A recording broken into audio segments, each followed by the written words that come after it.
Welcome to The Experience Today, where we explore the fascinating intersections of psychology, the human experience, and American politics. Welcome and good evening to the lovely people in said chat on airwaves, WRMI, and those of my partners across South Georgia, from Glenn, Charlton, Camden County, Ware County. Appreciate y'all doing the things. Also my folks out there in Utah doing the things, Davis County, Weber County, Salt Lake County, and Juab County. Appreciate y'all 100%. And I want to thank the lovely people that are in said chat room. I appreciate y'all. And those of y'all on the airwaves, don't be shy. Creep on into the chat room. I reckon they don't bite in there. But if they did, if they did be a problem, but remember, I'm not liable for the actions of the people in the chat. So if you happen to get bit, snap back, whatever's going on, please know that we cannot be liable. So as we begin this episode of The Experience Today, as y'all know, I am your host, Mr. Roderick Threets. I am here with my lovely co-host with the most in South Florida, Miss Valerie Zinn. Good evening, darling. How are you? How are things out there? I'm good. I just watched President Trump do an amazing Hanukkah celebration at the White House. And it was so filled with New York humor, and the place was packed. I mean, it was actually incredible. And, it gives you this lightness of being that's being robbed out of us on the media, on the mainstream media. You think, oh my God, the world is crashing in, and, everybody's going to die, and everybody hates each other. I was listening to somebody last night that said, really, the way the world is being controlled by the forces that be, who we don't know who they are or what they are. But he said it's like taking two big jars and filling one jar with red dots and filling another jar with black dots and shaking them up. And then when you open the tops of the jars, the two forces attack each other. Sounds like, they are alien beings controlling us from a control center, because that's what's happening. They're creating this attack, hatred, that it's so easy to take over your mind. It's just so easy to live in and function out of that unfair space. So I was thinking today about, like our childhoods and like where we all came from, whether it was 20 years ago, 40 years ago. We all were brought up with this sense of Born to be Wild. That song just hit me this morning, just boom, hit me. And I remember somewhere along the line seeing the movie, but I don't remember when. And I popped on the song on YouTube, and there was the whole opening scene with Fonda's son, I can't remember his first name, riding on his motorcycle with someone on the back and someone next to him. And I think it was Jack Nicholson, but I'm not sure. But it was the song and the intensity of feeling so free, so wild and so free. And I think we all grew up with definitely moments of that. We've all had our problems and our issues in life, but the outside world, we certainly trusted our neighbors, we trusted our families, our schools and teachers. You went to school, you felt so relaxed, you know, you sat Right. down in the classroom. You know, Fridays, the guys brought their guns to go down in the shooting range and practice shooting. Who ever felt nervous? I never felt nervous unless a teacher yelled at me and told me to shut up. I was talking too much, but other than that, no. Right. Right? And Christmas time, you know, it was like the bells and the malls and the lights and everybody, you know, so happy and high, celebrating. Right now, I got to tell you, and this is me being somewhat cynical. I look at people now who are that happy, and I think to myself, they don't know what the hell is going on in the world. How can you be this happy? Well, That's my cynicism. Yeah. Yeah. So now, one of the things I saw today, and this was,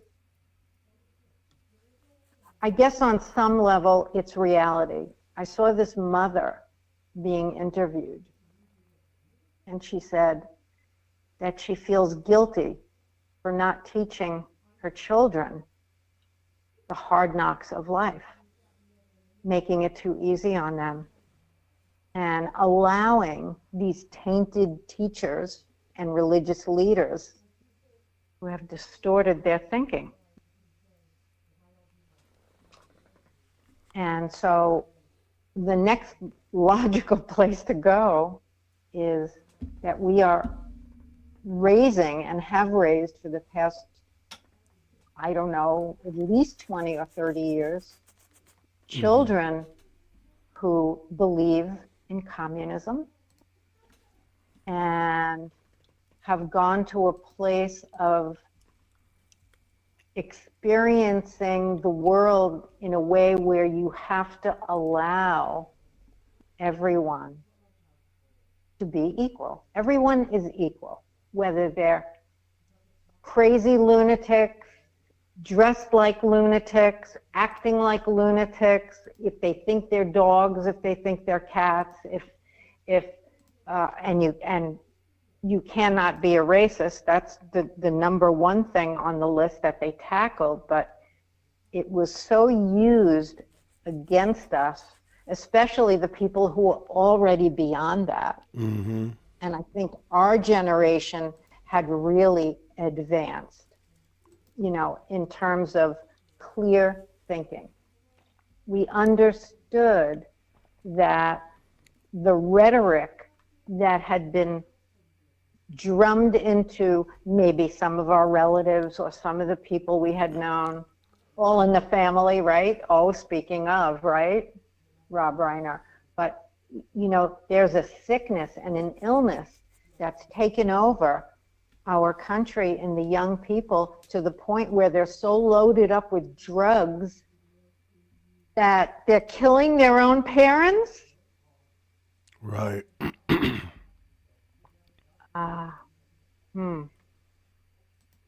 And you know, it's always drugs, because if you think about even Marvin Gaye, his father shot him. But why? He was a pretty intense drug addict. I mean, the drugs and the families that are enveloped in all of that. And I grew up with that personally.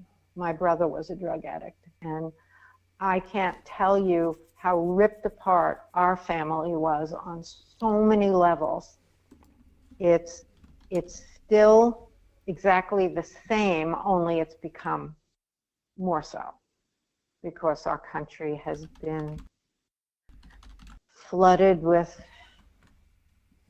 I don't know about fentanyl, because I don't know that it even exists. I've never seen it. I've never experienced it. You know, I'm sure people have. I personally have not.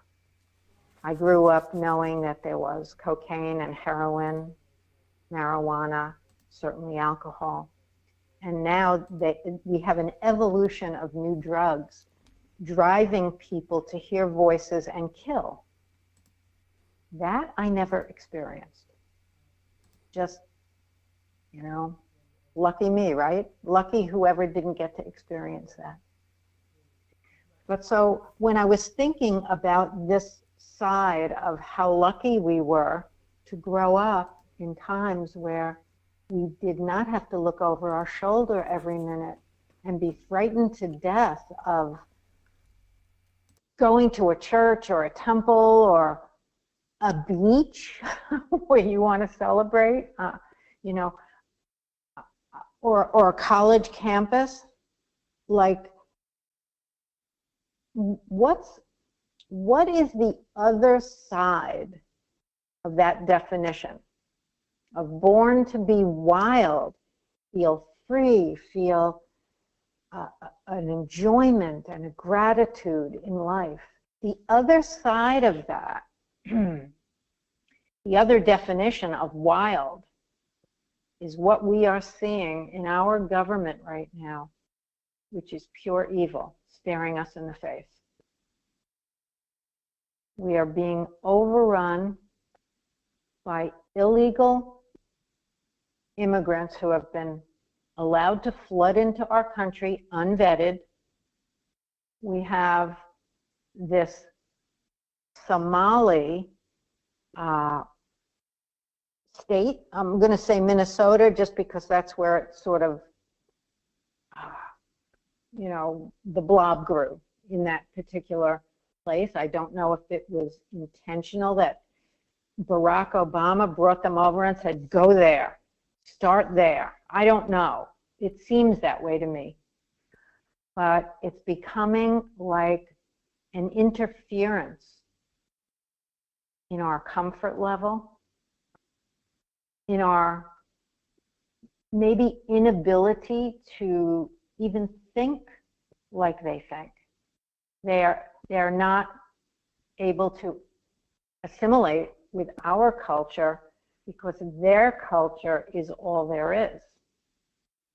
So as far as the uncomfortability you're talking about, are you speaking them being uncomfortable or no, us no, as the United Stadians being uncomfortable? Yes, definitely. Now, I do have a small counter to that, right? Okay. Because, I mean, we've lived through this type of event before, right? Let's take outside outside whatever, right? You want to call it invasion, people want to call it invasion, whatever. Let's set that aside a second, right? We lived through an era of time, right, that we had people on this landmass, right, that either didn't assimilate because they were deemed sovereign, indigenous people, the Native Americans, right? And then we also had another group of people that it took 3 to 4 generations or even up to 5 generations to assimilate fully. So we've been through this uncomfortability, right? Part of our United States history, from Reconstruction to civil rights. We've been through this kind of transition as Americans. Now, right, that we have our footing in this and understand, okay, you know, we all can coexist, which we can. We've proven it beyond measure, except for the extremist assholes in all these different groups, right? I think this whole Somali thing, right, is a wake-up call for our fellow United Stadians for many reasons, because we have not been uncomfortable in almost 5 decades, right? That's true. We have enjoyed enduring freedom during this time, right? And then the government, as it deploys its plan of uncomfortable, gaslights the people. Oh no, these people, they're good people, right? We need these people here to milk the cows and all these things, right? Right. And then you get factions of people I call them extremists. At this point in time, the pro illegal immigration crowd are extremists because it goes against every single American liberty, every single American value that we have, right? Goes against all of it. You are extremist in my book, period, right? Because no one in their right mind allows people into their front door without knowing who the hell they are. An idiot would only do that, right? So it's the numbers. It's the numbers, right. too. It's the sheer numbers, right? So we're at a point that all these people, including the federal government, has got us uncomfortable, and it's woken us to hell up. Yeah. Right? It's woken us to hell up, right? But this time it's not riots in the street. It's not marching and protesting. It's people actually going in here killing our fellow United Statians that are setting up the red flag. Right. So wait. We can't have y'all here killing our own people when we got to already have a problem with our people killing each other. Right, we don't need to extrapolate the problem. Right, we don't need to compound the problem. Right, we can't bring in another element until we fix that element. And as these people continue to come into this country, right, that are from civilizations that that are basically told, to kill, that they kill willy nilly. That's not compatible with our values here in this country. They're not compatible. I don't care where you're from. You don't even have to be Muslim. You could be Mexican, you could be Honduran, you can be Belizean, you can be any of them from any of them nation states. If your culture, right, permits all of this murder, permits all of this thievery, this thuggery, I'm sorry, we don't need you here. Period. It should have ever been a Muslim ban. It should have been an extreme violence ban is what it should have been. Because if you come from a country that has extreme violence, you should not be able to get into this country, period. Zero. Well, I think Trump was actually doing that. He got rid of the Venezuelan gangs first. Right. And, he was going after the gangs. But I think what we started to see was who invaded our government. Because if you look at England, there is no England left. Right. See? So this is an invasion. And a lot of the history that I went through today, it's just really incredible. I mean, all right, let me just read this one thing because go ahead. Right in go. the history. Yeah. Okay, a true history of Islam and what it has wrought through the centuries is not taught to Western school children. Modern Westerners have zero historical memory of Islam extending back more than a few decades, nor would they be the least bit curious if they were taught this hugely important but ignored and forgotten topic. Armed instead with a fake morality of luxury beliefs about alleged Western racism or Islamophobia, and fetishizing whatever seems exotic today, decadent Westerner lacks the moral and physical courage that enabled his distant forebears to beat back the centuries-long Muslim onslaught, which finally ignited Europe's Renaissance and Age of Enlightenment. Regionally, over the centuries, Muslims were known to Europeans by many names. The Muslim Moors of North Africa, Berbers and Arabs, invaded, conquered, and occupied a vast swath of Western Europe, including present-day Portugal and Spain for nearly 800 years, along with significant territory in France. See, we're dealing here, and this is the thing.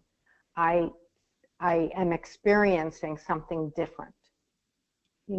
After World War II, we didn't want the Japanese in our country. During the early 1900s, oh my God, the Italians were a problem, and all the people coming over, the Jews from Eastern Europe and Russia. this is different. The people that came here legally all these years appreciated where they were. They were grateful, and they did not want to conquer us, take over our country. This is a conquering mentality. This is a book. Now, when I heard someone speaking of the Quran recently, they specified that the Quran was put together not in order. It's very disorderly in its writing, and it is to confuse people. But the dirt inside, I could be put in jail for this because I just said that, but in England I would be. There's stuff in that book that is so evil and so unacceptable to the Judeo-Christian mentality that they don't belong here. That thought process, the people that have already invaded our government, and there's a lot more than meets the eye, they want to conquer our country, and they don't care, not only if they kill us, they don't care if they die. You know, that take no thought for your life kind of thing? They really believe that. We would choose to live, but they really believe that. They'll go to Allah. They'll be in peace with I don't know how many virgins, but it's just like this is their history. We are not a conquering. I mean, I guess if you look at Christianity, there was certainly enough wars fought over Christianity. The Jewish people have always been targeted throughout history, always made slaves. The black people, they made slaves out of their own selves, and actually I would think it's the Arabs that turned them into slaves and then sold them. So I realize we live in a sanitarium. We live in a place that, you know, you almost cannot expect rational and normal thinking in many spaces anymore. We're in that period of time where all of this is coming to fruition. And yes, we're being forced to look at it, but what are we going to do about it? Now that they are in our government, in our Congress, in our mayors, in our states, using, and how many illegal things have we just recently caught up with in their specific, let's say Minnesota? How many billions of dollars had they been stealing from the taxpayers for all kinds of messed up, the COVID stuff, the food stamps, the medical system? They are robbing us, the taxpayers. So we're being robbed, we're being taken over in our government, we're being threatened. Women? Huh. Don't even get me started. Now they're throwing acid in women's faces. And I don't even know who did that, but you know, it's becoming like, okay, I'm going to step back and just tell you a little brief story. I was talking to someone in New York, and you know, the New Yorkers are very, very, very indoctrinated into super liberal thinking. And when you really talk to them, you realize how scary it is, because that's the part that is allowing all of this to have taken place in the past 10, 15 years. So this friend of a friend was dating a very nice Muslim man. You know, it's kind of like that old Sally Fields movie, Not Without My Daughter. I don't know if anyone has seen it, but it's typical. It starts off in the relationship very warm, very happy, very high on life, very, oh, they give you all this positivity about what you're doing. And then all of a sudden, as a woman, the tide changes.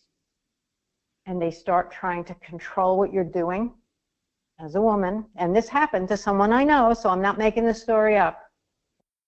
And this woman ended up in my daughter's apartment with another man who was a contractor. And this Muslim boyfriend of hers called her up and said, "Where are you?" "Oh, I'm with such and such and such and such." "You can't be there with another man. You can't be alone there with another man." Needless to say, they broke up. And it's upsetting because she really thought he was a nice guy, and she's been with him for like a year.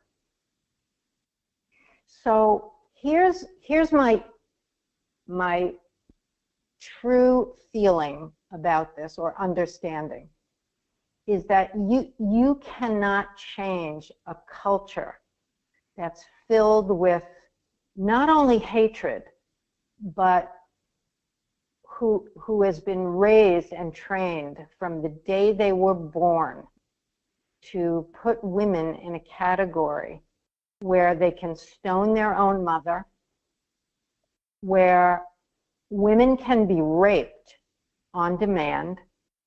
Women are sold at 6 years old as wives and then taken to bed with their God knows how old husband at 9 years old. Women can never go anywhere alone and need to be covered up. This is intense. This is conquering.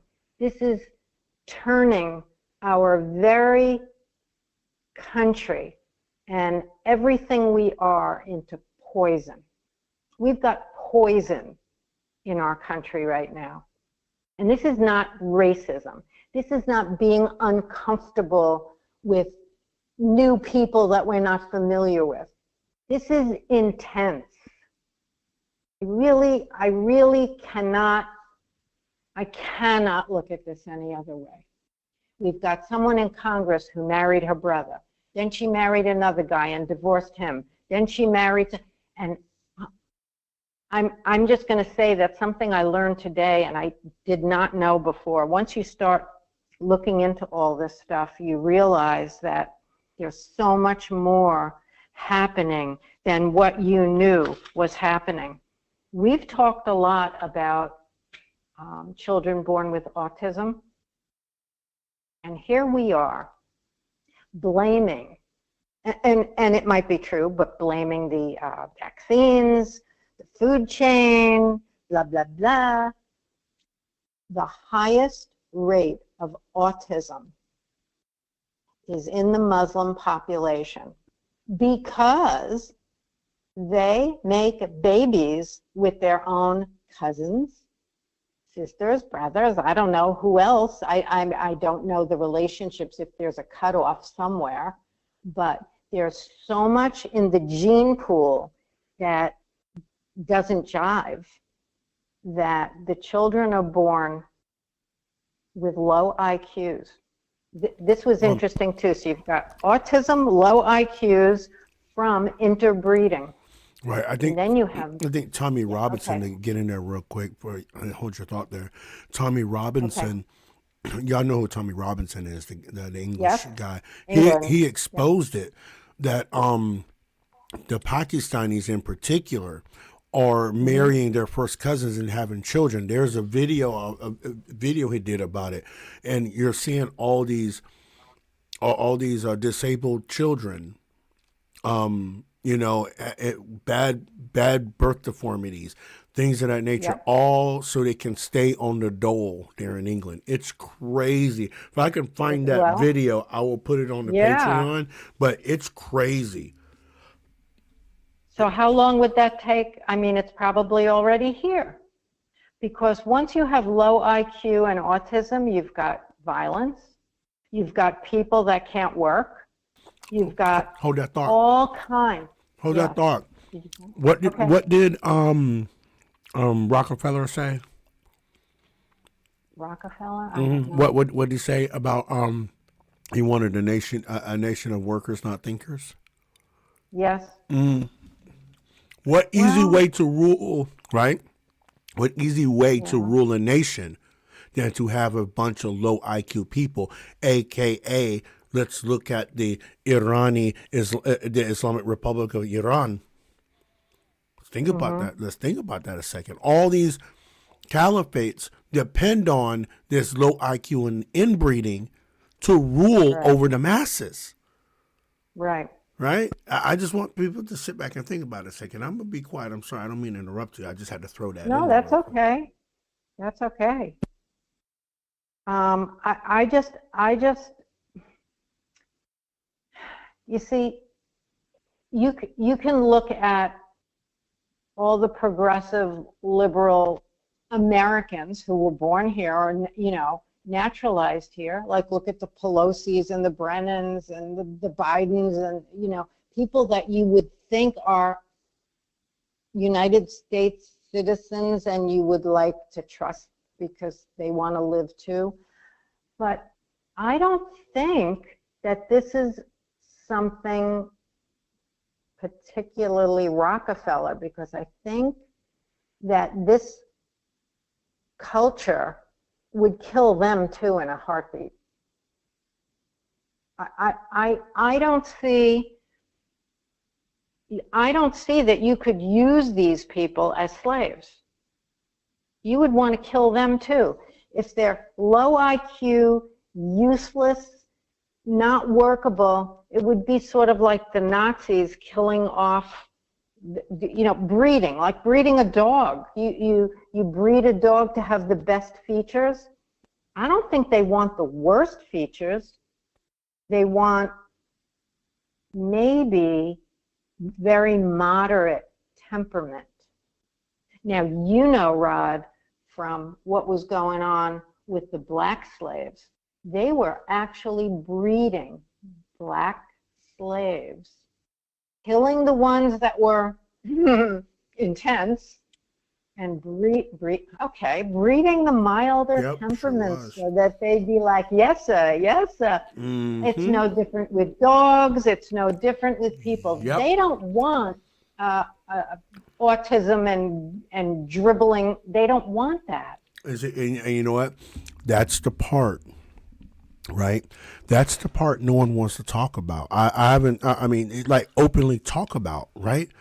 I mean, I've touched on it a few times, but you kind of just went in on it, right? A lot of people that look like me, the melanated people that look like me, that claim slavery is so bad, and Massa was breeding with the slaves and forcing slaves. Look, I want people to understand, right? This is the same tactic. This is what the slave masters, right, of the South used to keep a docile slave keep. Right, because remember, if we go forward and we start talking about 1824, 18 up to 1830, right? Remember, y'all heard me talk about on Southern Liberty before. Talk about the pseudoscience called drapetomania, which means a slave that wants freedom is mentally ill. Basically, that's what the diagnosis was.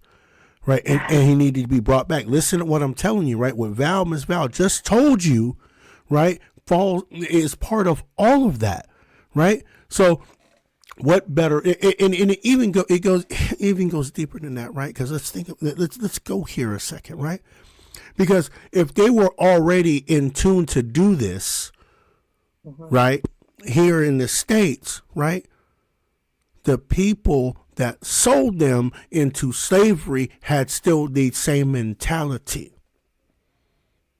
I want y'all to make that connection a second. This is not something that was just happening in the United States, right? This happened in the Arab world, and it's been happening for a millennia. I want people to understand that a second. So what we're seeing in Minnesota, yeah, I said Minnesota, is the same thing we saw during the early 1800s, late 1700s. With the inbreeding, but it was forced inbreeding, right? And now, watch this. Ready for this, Val? I'm going to shut the door on this and I'm going to shut up. Why is the melanated population in the United States so easily manipulated by Democrat politics? Yeah. Yeah. I said what I said. Why are the Jews so in line with all this progressive, liberal, loving of government thinking? Oh, and who did Hitler go after to kill first? See, they wanted the more intelligent people, or so they thought. That's right. They were killing all the people that were mentally challenged or had bodily disformity. They just went right after them, took them out of the mental institutions, gone. We don't want to deal with you. Look, unfortunately, humans are capable of going too far. We needed to be moral. This country is based on morals. And if we don't have the morals, we don't have the United States of America. There's no way it can exist. So I think we're being woken up right now to, number one, how hard we have to fight to save this country. We are the second revolution right now. It may be more of an information revolution. Nevertheless, it'll come out. It'll come out the same. You know, we have to fight this. We have to save this country, and we have to get our morals back. I think that's where Charlie Kirk was very good in that part of the fight. He was trying to educate the young people, to get them out of the intense indoctrination they had been exposed to on the college campuses and probably high school as well, but the college campuses for sure, because I hear too many people say, I don't know, I sent my kid away to college. He was like this sane, loving, happy. We brought him up in a Christian home or a Jewish home, and he came back a monster. So that's a reality. We've created, or we've allowed this to happen. We tend to think it was the CCP that started this. It might be. I don't know. Rockefeller, you brought up Rockefeller, Rothschilds. They did quite a bit of damage here by taking away our medical doctors, our hospitals, our colleges, our schools. Gee, I'm starting to think that this has really been a run-on on getting our country in order, in their order. Wake up call, babies, wake up call. It's now or never. It's now or never. And we got to do the break thing real quick. So I need everybody to jump up. I know the break is a little late, but we had to continue the conversation, not cut it off. We're going to run the break real quick. Stretch your legs, get something to drink, all that good stuff. Don't slack or your back's going to hurt. So with that being said, appreciate y'all. We'll be back in 6.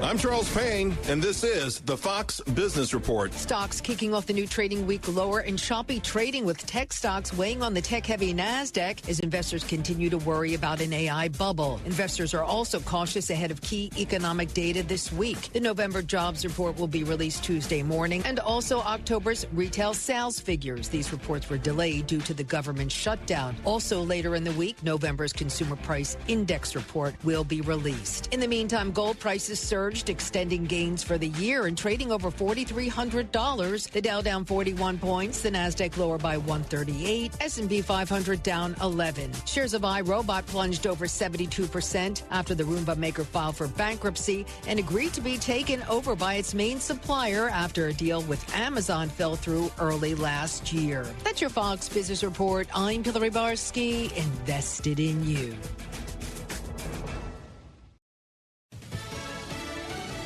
The search for a killer. I'm Tom Graham, Fox News. The manhunt continues for an unnamed gunman who opened fire at Brown University, killing 2 people over the weekend. Questions swirl over the lack of video evidence. Rhode Island Attorney General Peter Neronha. So there's the back part of the building, old part, and front part, new part. The shooting occurs in the old part, towards the back, out towards Hope Street. In that older part of the building, there are fewer, if any, cameras in that location. 9 students were wounded. Police are asking for the public's help to find the shooter. MIT professor Nuno Loureiro pronounced dead today after he was found shot in Brookline, Massachusetts, his home Monday. 47-year-old was a member of the Department of Nuclear Science and Engineering. There have been no arrests. Investigators say there's no connection to that Brown shooting 50 miles away. President Trump says he's ordering a blockade of all sanctioned oil tankers into and out of Venezuela. President alleges Venezuela is using oil to fund drug trafficking and other crimes. The buildup has been accompanied by deadly Pentagon strikes aimed at alleged drug trafficking boats in the Caribbean.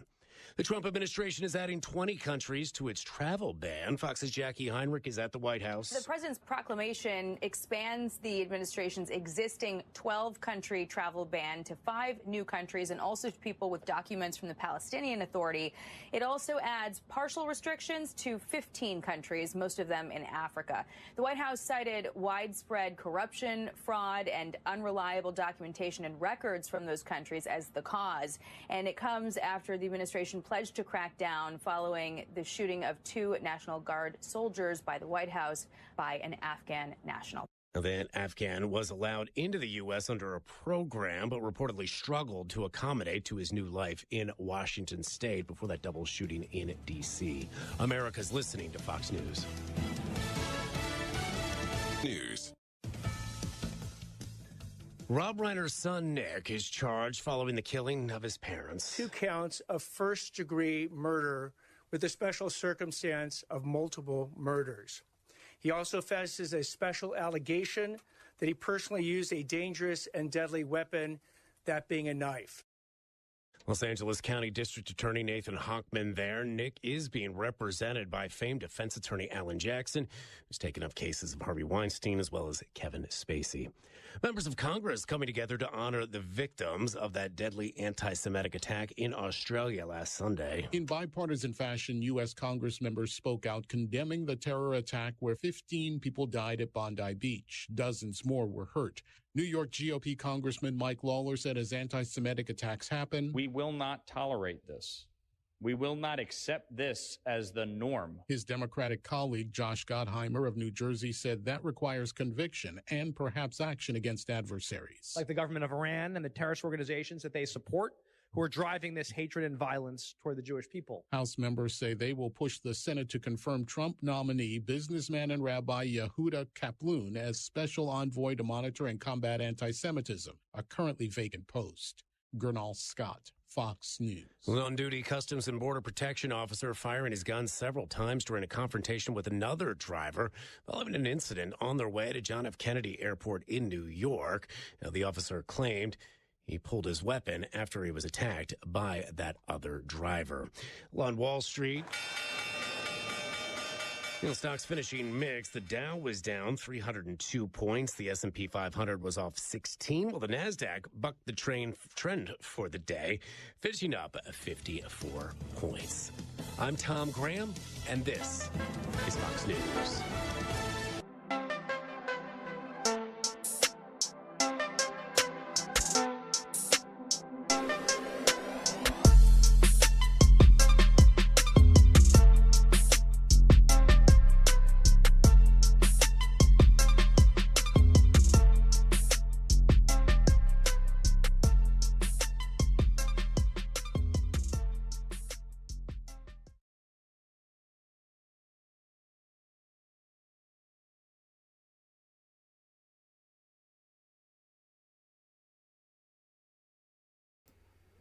Seems like the newscast cut off kind of quick, but we're gonna get back to it.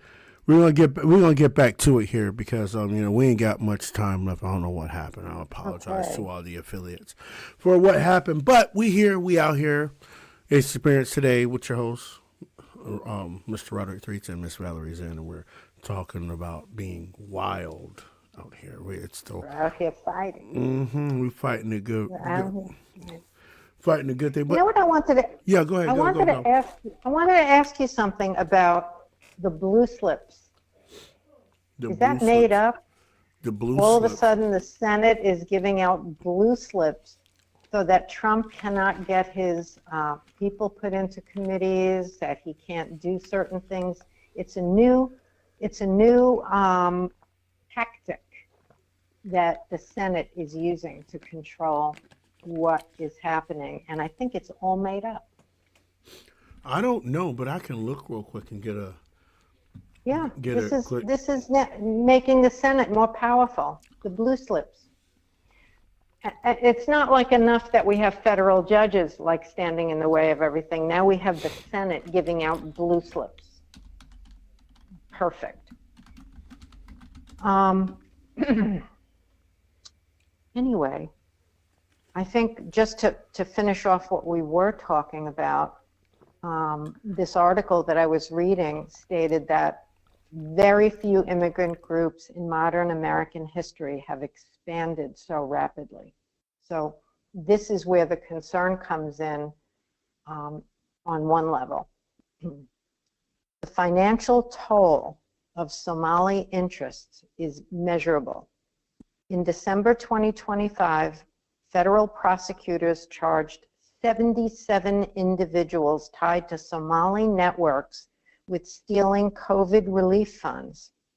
Social services meant for the downtrodden were embezzled on an industrial scale, hollowing out trust and draining resources from American families in genuine need. That says something about the trouble that this particular group is causing. Forget about assimilation and cultural differences. They're freaking stealing our tax money. I'm ready to not pay taxes next year. I just want to get like 300,000 people to do the same thing. See what happens, right? Are they going to come after us? Who's going to come after us? What are they going to do if we don't pay taxes? How long does it take before they come after you? What? I don't know. The whole thing is just really tormenting. So I think President Trump, on November 22nd, he terminated temporary protected status for approximately 700 Somali immigrants.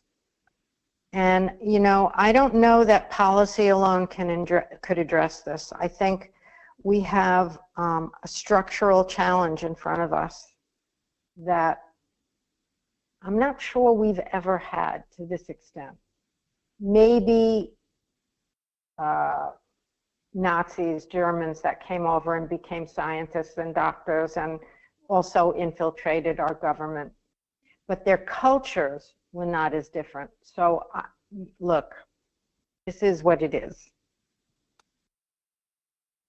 Did you find the blue slips?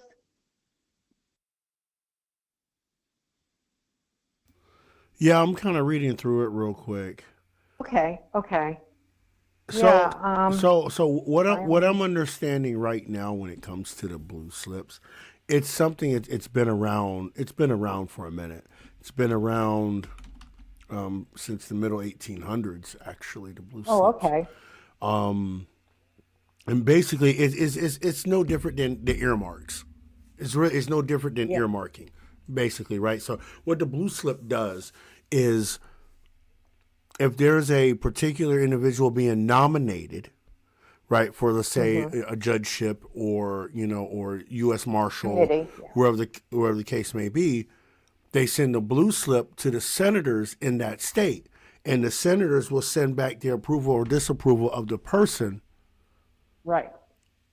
for for that position, and then obviously they'll all vote in the affirmative of whatever the senators vote, and that's holding the Senate hostage, Yeah, it's just another stalling mechanism. Yep. And that's what they're trying to do with everything. I do have an update on Tina Peters that I got tonight, and I will say, I don't know if it's Trump or his lawyers and the people he set loose on this issue, but he, as you know, pardoned Tina Peters, which the governor still stood up and said, up yours. We're not letting her out of prison. 70 years old, bad back, has cancer, Gold Star mom. No, we're not letting her out. We know all the reasons because she's done a beautiful thing for our country, and she's a true heroine for what she did. She stood up for what was right, what was true. She found weird things in our elections, and she just stood up and presented it for those who might not know. But what they discovered was that the prison guards in the Colorado state prisons, many of them are federal guards. Federal prison system, unions, workers. I don't know that much about it, but this is what I just heard tonight. Therefore, due to Trump's pardon, they are now individually responsible for her well-being. And all of a sudden, a 4-inch mattress came in. They've got her in a better space where she's not being threatened and beat up on. And this may really shift what will ultimately happen. And Trump said tonight in his speech, the people in Colorado are going to have worse than a bad hair day. So he's been coming out in all of his recent speeches, not only discussing the Tina Peters situation, but he's also going after Ilmar and the Somali people in Minnesota for what they have done.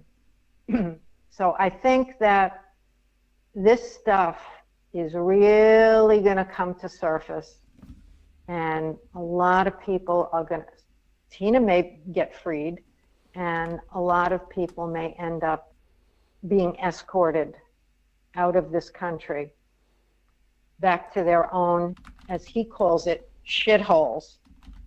You love Somalia? Go back there. Go back. Free plane fare. Have a nice holiday. Do whatever you do. Just get out of here. You're menaces to our country, to our people. And, he wants people to feel safe. He wants people to feel like we have this beautiful country again.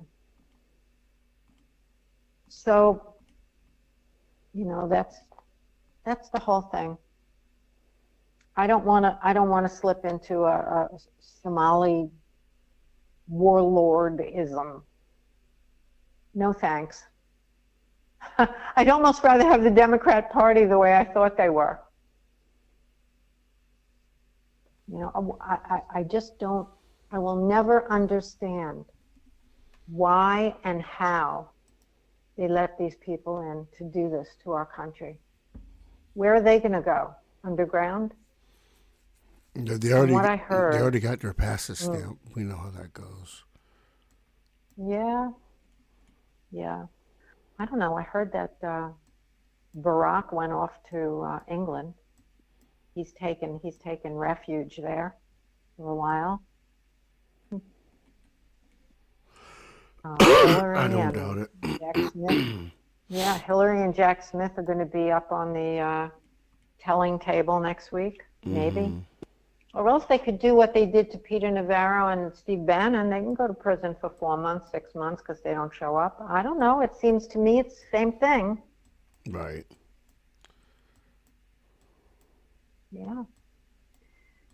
So, you know, I wish I could get feedback from other people in, you know, all that I've talked about, because I think that we're all somewhat frightened of what's taken hold in our country, and it certainly wasn't our doing, but we weren't paying attention also.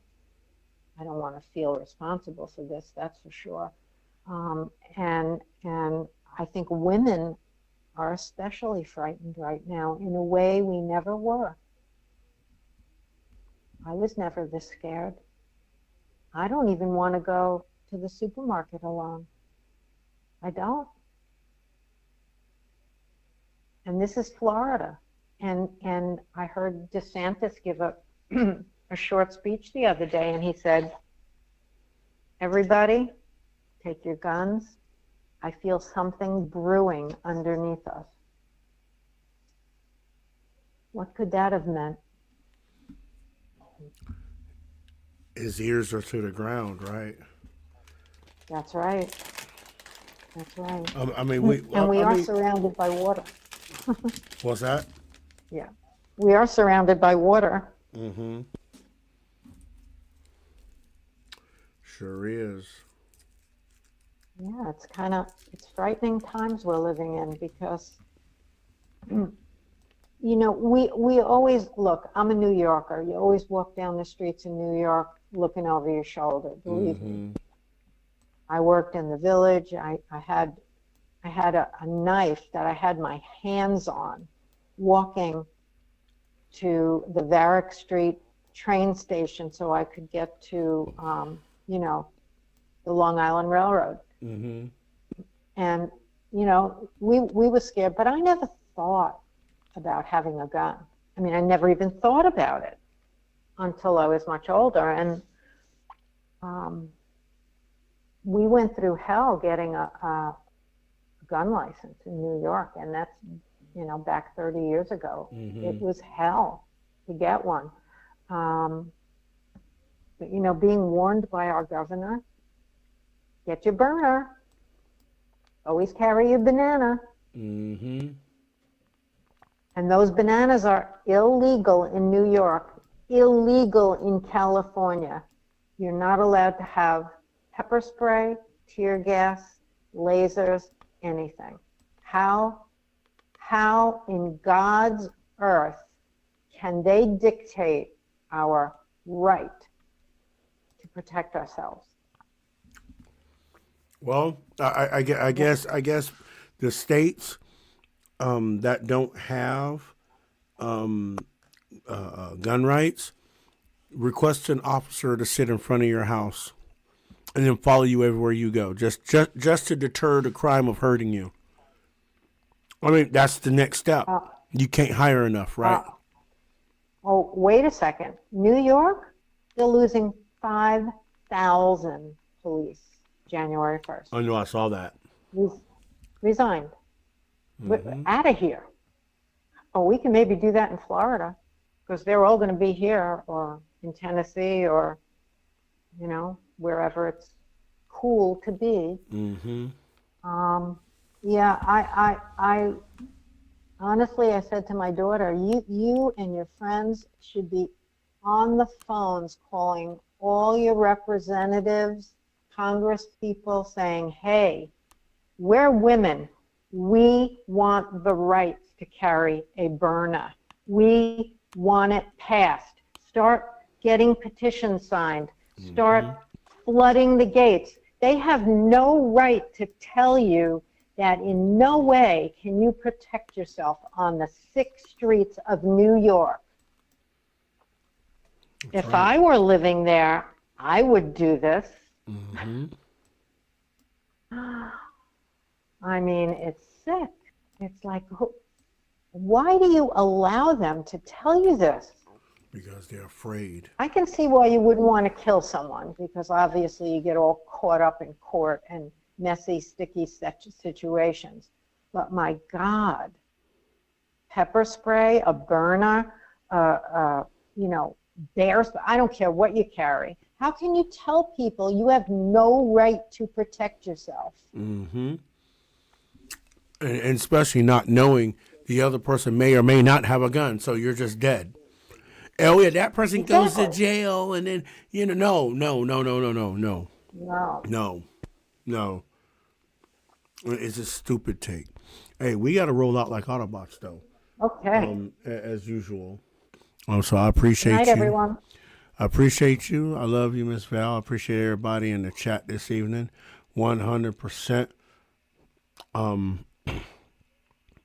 Enjoy your week. Merry Christmas, everybody. All that good stuff. I'll probably be setting up a schedule for next week because the way Christmas falls, we'll kind of figure out how to navigate through that. So stay tuned on Patreon for that update because I think, Christmas Eve, Boxing Day's on Friday, so we might have a show Friday. Okay, so I think that might. So we'll see how it plays out. We'll see how it plays out, right? Because if there's not a lot of news going on, I will cancel the 26th. Just everybody just enjoy 24th to the 28th kind of deal. But if I do that, y'all got to make me a promise, right? You got to come listen to the Sunday show, 8 p.m. here on the Rumble, Chasing Life, Liberty, and Minarchy. Let you know I'm working on a new series. I will post the cover of it sometime before Friday so everybody can get excited for the new Minarchist title I'm going to be talking about. But in the meantime, you guys can catch up with the three previous series now that are on there now about Minarchy and how to implement Minarchy, et cetera, et cetera. So with that being said, I love y'all. I appreciate y'all. And remember, love your neighbors, love your family. But if you don't love yourself, you can't love anyone